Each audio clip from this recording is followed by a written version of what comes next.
नमस्कार। जिनेवा में human rights पर बात करते हुए यूनाइटेड नेशंस के हाई कमिश्नर और चीफ वॉल्कर तुर्क ने इंडिया की बात करते हुए कहा कि इंडिया में माइनॉरिटीज़ यानी अल्पसंख्यकों के अधिकारों को बनाए रखने की ज़रूरत है व उनके लिए दुगने रूप से कोशिश करने की ज़रूरत है। जिनेवा में ह्यूमन राइट्स काउंसिल के 54वें सत्र के दौरान वॉल्कर तुर्क ने कहा कि उन्हें इस बात की इन्फॉर्मेशन लगातार मिल रही है अपने ऑफिस में कि इंडिया में माइनॉरिटीज़ के साथ भेदभाव और उनके साथ हिंसा की जा रही है।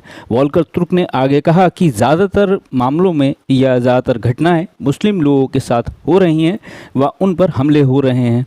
उन्होंने अभी हाल में ही हरियाणा, गुरुग्राम और नू दंगों का भी जिक्र किया। इसके अलावा वॉल्कर तुर्क ने मणिपुर की माइनॉरिटीज़ के साथ हो रहे मामलों की भी चर्चा की। ह्यूमन राइट्स चीफ वॉल्कर तुर्क ने स्पष्ट रूप से कहा है कि माइनॉरिटीज़ के साथ भेदभाव और उनके खिलाफ हेट स्पीचेस को इंडिया में बंद होना चाहिए तुरंत रूप से। इससे पहले भी एक यूएन के एक्सपर्ट ने मणिपुर में जारी हिंसा पर अपना बयान दिया था, वह एक कमेंट किया था, लेकिन उनके बयान को भारत सरकार ने यानी मोदी की सरकार ने उसे खारिज कर दिया और उस पर ये कहा कि मणिपुर में शांति बहाल है।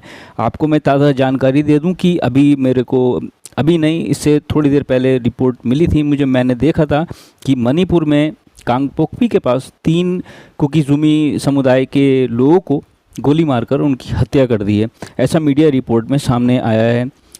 और अब मैं अपना एक थोड़ा सा इसमें जो टिप्पणी है वो करना चाहता हूँ कि यूएन की ये बात कितनी मजबूती के साथ भारत सरकार लेगी, ये जो निर्भर करता है वो यहाँ के लोगों पर करता है।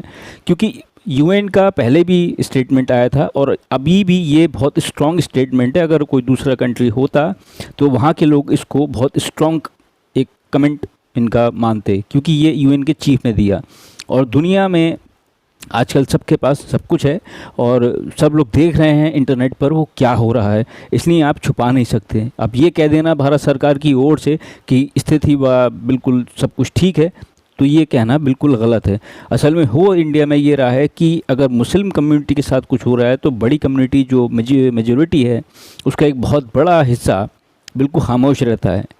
या कहिए कि बहुत तौर पर मैंने सोशल मीडिया पर उसको खुश होते हुए देखा कि ऐसा हुआ। डिमांड करते हैं कि बुलडोज़र चलाया जाए, ऐसा किया जाए, वैसा किया जाए, जैसा कि नू में हुआ। और दूसरी तरफ अगर उनके साथ कुछ होता है तो दूसरी कम्युनिटी खड़ी नहीं होती। मणिपुर में भी यही हो रहा है कि क्रिश्चियन कम्युनिटी के साथ ऐसा हो रहा है जो कि वहाँ पर माइनॉरिटी में है और मैतेई वहाँ पर जो हैं ऐसे।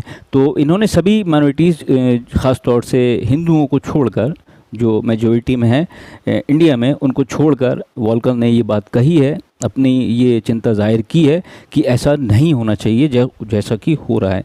लेकिन इसका असर इंडियन वोटर्स पर यानी कि लोगों पर इंडिया में ज़्यादा नहीं पड़ेगा, क्योंकि अगर पड़ता तो उसका सीधा असर मोदी सरकार पर भी पड़ता और वो फ़ौरन कुछ ना कुछ करती और सबसे पहले ये घटनाएं ना होती जो मणिपुर में हो रही हैं, जो अभी गुरुग्राम में, नूह में हुई, इसके अलावा और भी जगह पर हुई। कुछ जगहों पर बिहार वगैरह में कुरान शरीफ को भी जला दिया गया एक मस्जिद में।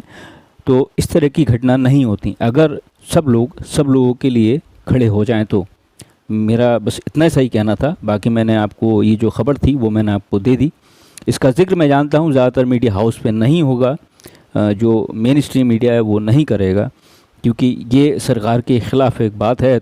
तो सरकार के एक प्लेटफॉर्म से, उनके एक बयान से इसको बता दिया जाएगा कि यहाँ ऐसा कुछ नहीं है। फिर ये सब कुछ चलता रहेगा। जब तक लोग थोड़ा सा सीरियसली नहीं लेंगे इस बात को, तब तक सरकार भी इसको सीरियसली नहीं लेगी, क्योंकि उनकी जो वोट बैंक पॉलिटिक्स है वो इसी पर आधारित है। इससे ज़्यादा मैं आपसे क्या कहूँ। तो इस खबर पर अगर आप अपनी कोई टिप्पणी देना चाहें या व्यक्त करना चाहें तो आप कमेंट बॉक्स में कर सकते हैं। इसके अलावा आप इस खबर को शेयर भी कर सकते हैं।